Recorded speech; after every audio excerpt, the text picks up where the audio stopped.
it just got serious. In another crucial game, multiple defensive blunders, including the one you're seeing here from Mike Matheson, leading to a power play for Carolina, have Habs fans absolutely livid. And in a game that did start out hot, with Montreal scoring less than 30 seconds into the game, a fifth straight loss, and combined with a Columbus win in the shootout over Vancouver, officially takes Montreal out of a playoff spot. Things just got very serious and very dire for Montreal, as something serious needs to change. I've used the word serious 5 times already. We got a lot to talk about. Now let's just jump right into this, and we're going to start with the box score. As always, feel free to pause and take a look.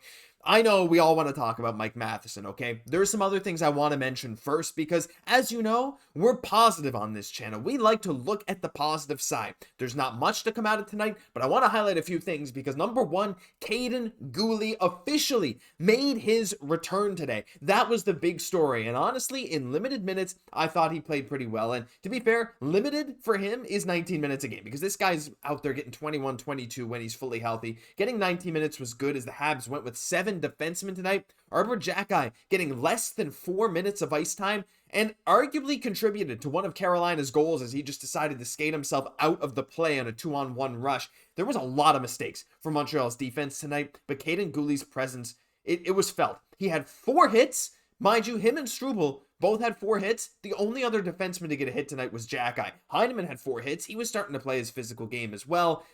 Kaiden Guhle was incredibly noticed, and when he was out there with Alex Carrier, it made a big difference. And I want to show the game stat card here. A lot of people are freaking out about Mike Matheson. I just want to say that, you know, the big thing here is team defense above average. Yes, he led to that penalty, but the thing was, like, the team defense when he was on the ice, overall, Carolina wasn't generating a whole lot of scoring chances.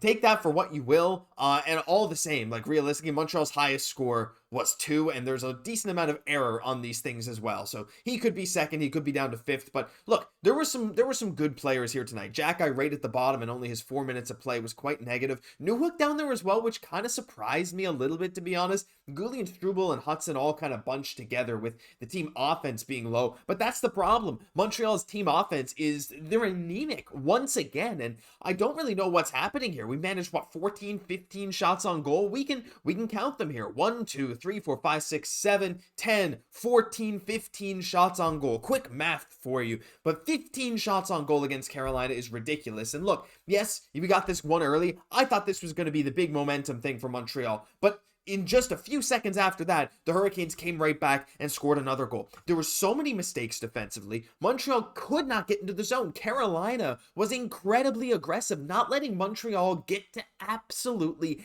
anything. In neutral ice, they couldn't do anything. They were stopped. When Montreal had a power play, Carolina's league best penalty kill made them look foolish. They couldn't even complete a pass. They were just getting swarmed. And I just wonder, like, I watched that and I'm like, a lot of that is just effort. A lot of it is these guys just giving it their all every time they're on the ice. And again, Montreal was straight up outmatched tonight. And look, we'll talk about this. This is bad. At this point, you guys know I'm a Mike Matheson truther. If you've been watching the channel for a while, you know I like what he brings. But we're at the point now where his ice time needs to start to drop, and we've been seeing that. Lane Hutson's been getting 26, 27, 28 minutes over the last few games. Tonight, having a team leading 24 and a half minutes. Suzuki was actually second at 24 minutes tonight. Slaf third at just over 21. By the way, I thought Slaf's played a really great last couple of games. But Mike Matheson, like 21 and a half minutes, he's paid like a number 4 defenseman, number 3 or 4 defenseman.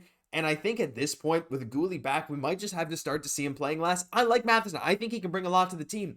But not even I can deny, a guy who has tended to back Matheson, as you guys know, almost every video, I can't deny that right now, he is costing the team games more and more and more. And like, we could let this fly earlier, but with a Montreal team that can't seem to score very much against good teams, with a Montreal team that is in this crucial playoff race. By the way, this screenshot was taken before the end of the Columbus-Vancouver game, which was absolutely absurd. There was like 3 goals in the last few minutes of that game, went to a shootout. Vancouver was up 5-4 late in the third. It went 6-6 at the end of regulation. Columbus ended up winning in the shootout 1-0.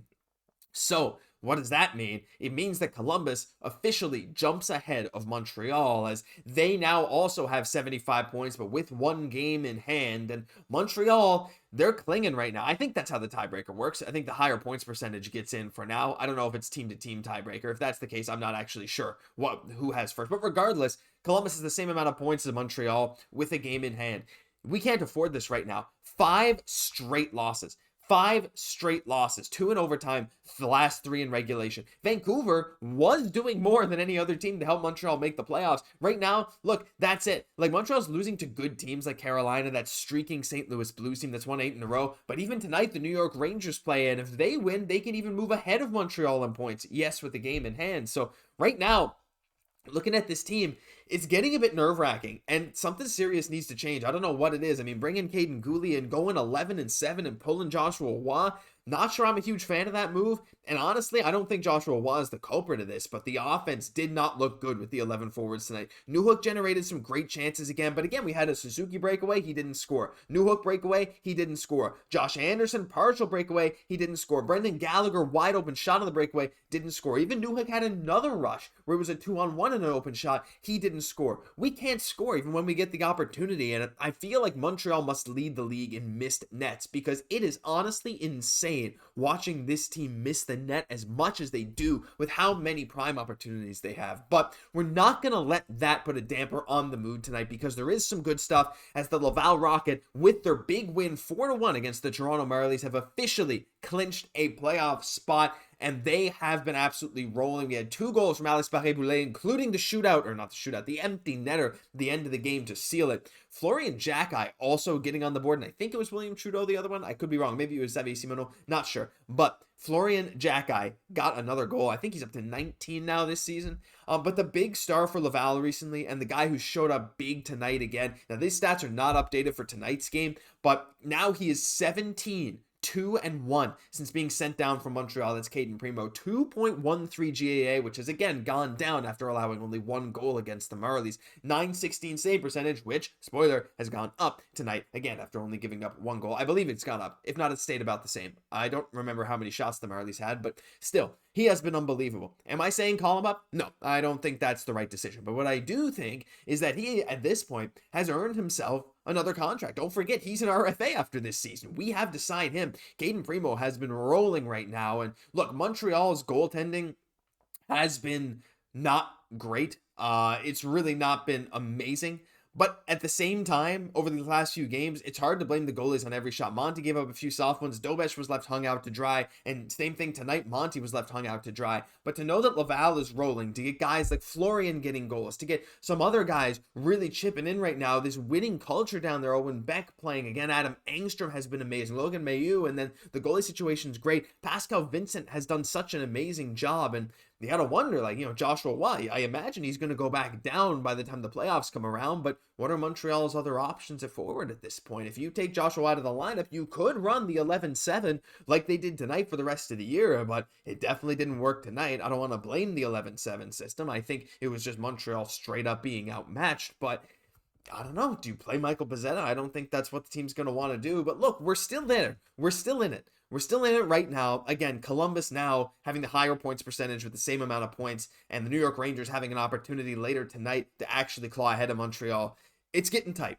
Some stuff needs to change. I don't know what it is at this point. There's only 10 games left. There's only a limited time to figure it out, but Montreal does not look like a playoff team at this moment. But look, I got faith. I know you guys got faith. We've seen what this team can be. Let's just hope they get right back to it. But that'll do it for this episode of Habs Digest. If you enjoyed, leave a like, comment, subscribe to the channel. Thank you all so much for watching every single day.